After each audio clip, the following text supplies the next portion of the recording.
Godavarikhani press క్లబ్లో సోమవారం ఏర్పాటు చేసిన మీడియా సమావేశంలో ఆలయ కమిటీ సభ్యులతో కలిసి సబం మల్లయ్య మాట్లాడుతూ ఆషాఢ మాసంలో ప్రతి ఏటా పెద్దమ్మ తల్లి బోనాల జాతర వైభవంగా జరుపుకున్న మాదిరిగానే ఈ సంవత్సరం కూడా పెద్దమ్మ తల్లి బోనాలను ఘనంగా జరుపుకోవడం జరిగిందని వెల్లడించారు. బోనాల జాతరకు సహకరించిన సింగరేణి యాజమాన్యానికి, బోనాలతో తరలివచ్చిన మహిళలకు ప్రతి ఒక్కరికి ధన్యవాదాలను తెలిపారు.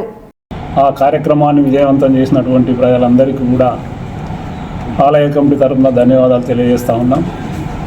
అట్లాగే ప్రెస్ మీడియా మిత్రులకు, ఎలక్ట్రికల్ మీడియా, ప్రింట్ మీడియా సభ్యులందరికీ కూడా ఆలయ కమిటీ తరఫున ధన్యవాదాలు తెలియజేస్తూ ఉన్నాం. అట్లాగే పోలీస్ డిపార్ట్మెంట్కు, సింగరేణి అధికారులకు, ఆర్జీవన్ జీఎం గారికి కూడా ఆలయ కమిటీ తరఫున వారికి కూడా ధన్యవాదాలు తెలియజేస్తూ ఉన్నాం.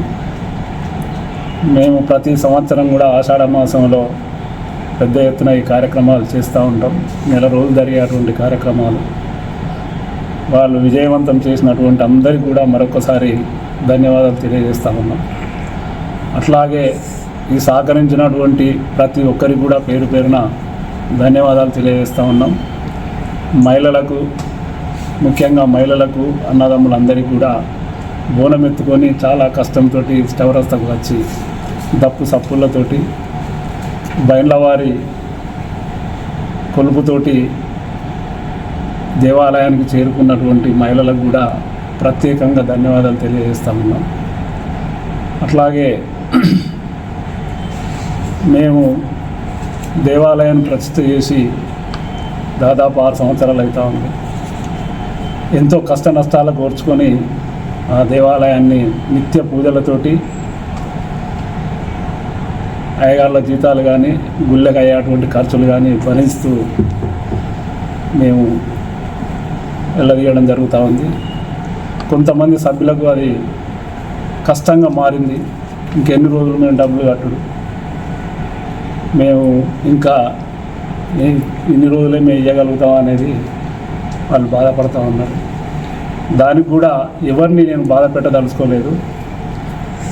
నా నిర్ణయం వరకు, నా ఆలోచన వరకు మాత్రం ఆ దేవాలయాన్ని కూడా ఎండోమెంట్కి అప్పచెప్పాలనేటువంటి నిర్ణయానికి నేను రావడం జరిగింది. ఎందుకంటే ఎవరిని కూడా బాధ పెట్టాలని నేను అనుకోవడం లేదు.